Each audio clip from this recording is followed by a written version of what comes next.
Hello everyone, and welcome to another TVP on the map that I don't really like. That's okay though.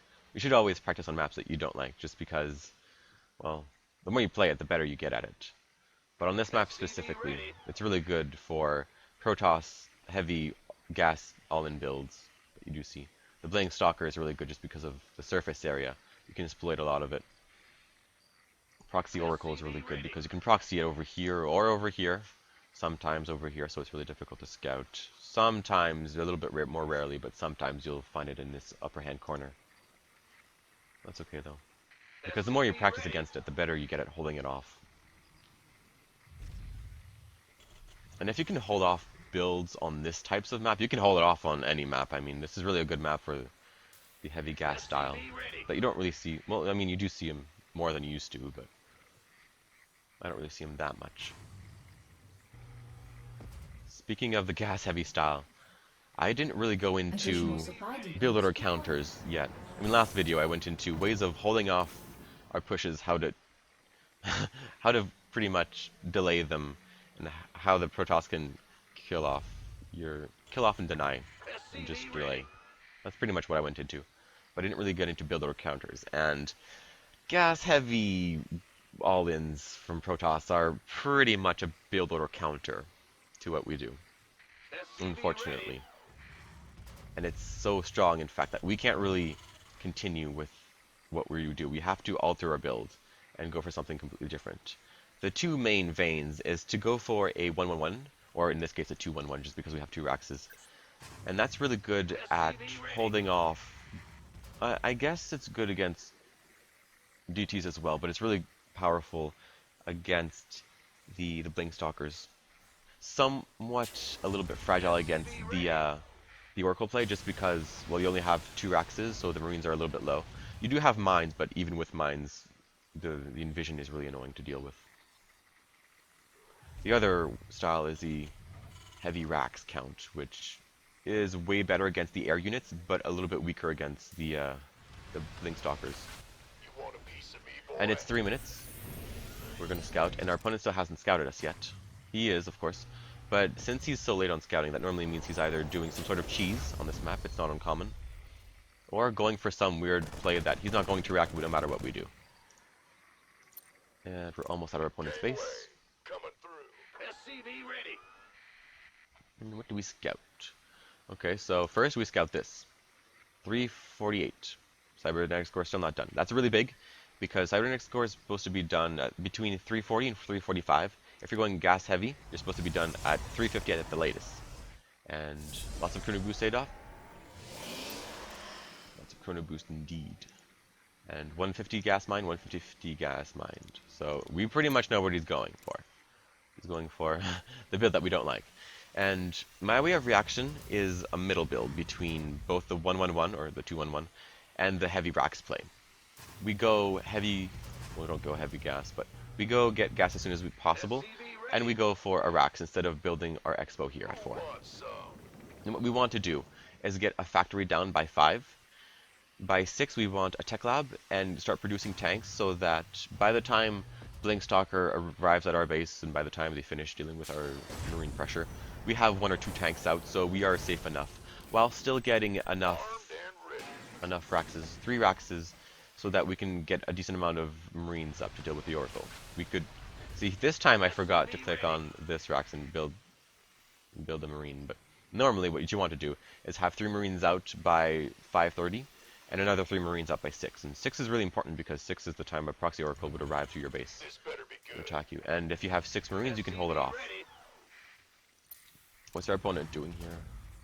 Okay, so he is going for Stargate, so we'll be seeing that variation soon.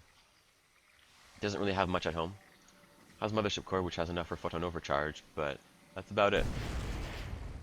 Behind this, what you want to do is get a depot and get an NG Bay. The NG Bay is optional, but if you're not sure what your opponent is doing, it's always nice to have.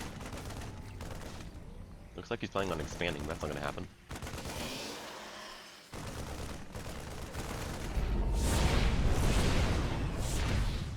Okay, so he pushes us out. And in response to the pressure, he's going to try and pressure us. But we already have our 6 Marines out. We're going to be able to deal with this. He's not going to be able to do that much damage. Unfortunately, the drawback of going for this style of defense is that there's really no minerals for any sort of expo. It's a good defense against pretty much anything that your opponent can throw at us, but we just don't have the minerals for anything close to an expo. Since our opponent is going for Oracle play, we don't really need the gas for the tanks. I mean, it's nice to have just to put on some pressure and to deny the natural, which of course he is doing, but we don't really need that much gas, so yeah. So we just reassemble our army, just retreat, and pretty soon we're going to attack again. I normally wait until about 8 minutes before moving out normally, till we have about 2 tanks. 2 tanks is really a good number. But just because he doesn't really have that much, and I know he went for Oracle, so he'd be weak against mass Marines, which is what I have, I'm just going to move out. And when we move out, we normally want to, well, when we want to expo, but we just don't have the minerals for it. And we also want tech labs. I normally get double tech labs, just so we can get stim and concussive shells researched. But against mass oracles, you kind of need the Marines, so I just go for double reactors. And looks like our opponent is going to try and pressure us again. It's not going to work just because we have the missile turrets. I don't really understand the point of 3 Oracle play. 2 Oracle makes sense, because you can kill off workers faster, but 3 Oracles, you're still weak against the same stuff, so... And our opponent just barely has enough for photon overcharge, but reacts too slowly. It's also important to note that we do have enough Marines to take down the Nexus even with photon overcharge. 16 is the number you need. The number you need to 2-shot everything. 16 is a good number. Of course we have the tank, which helps out as well. Stim's on the way. Can't wait till that's done. And he's not really transitioning very well. No splash damage is what he really needs. He just doesn't have it. He loses Morph Gate. Thank God for the tank. Thank God for the range of tanks. I love that. We're gonna have to remake the gateways. Right now we can't create anything other than Stargate units.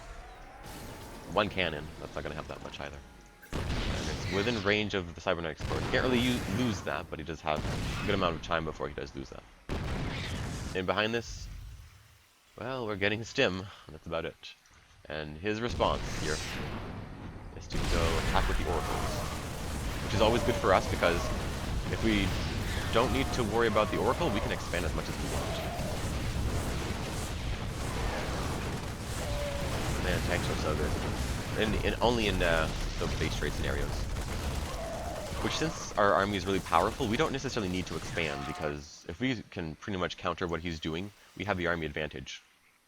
So we don't really need to expand. Worst comes to worst, at 15 minutes, we can always lift this and go out here and just get that base up. But it's always good to expand when we get the chance to, but using this build, you can't really expand until maybe 9:30, 10-ish.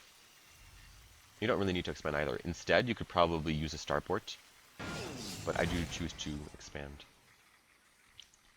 We're going to push out again. Stim is done. Concussive shield's on the way. It's going to be done by the time we arrive, and we have Marauders this time. So with Stim and Concussive, it's going to do a lot of damage. We're going to control the pace. And he's still not getting an army. Instead, what he's trying to do is go for Void Ray, which is a common transition. Void Rays is really annoying, and the only way of dealing with this is to have multiple missile turrets in one spot, because Void Rays are really good against missile turrets, or just mass marines. Stim helps with the mass marine style. We're going to attack. We have our expo going, and he just canceled his, so tank is finally going to start shelling away.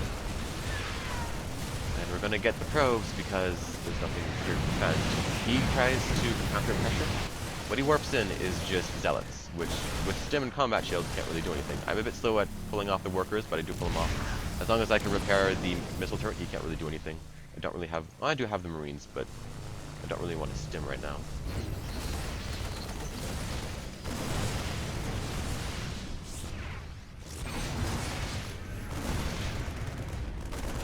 Looks like he's going to try and deny us one last time, but the zealots don't really do anything. And upon realizing that I can take him out, he needs to do something, because now the Nexus is going to be under fire. If he loses that, he loses. So what's his response? He needs to do critical damage here. sees that he can't really do anything. As long as I have the missile turrets repaired, he can't really do anything, and I can bring out the Marines to deal with this.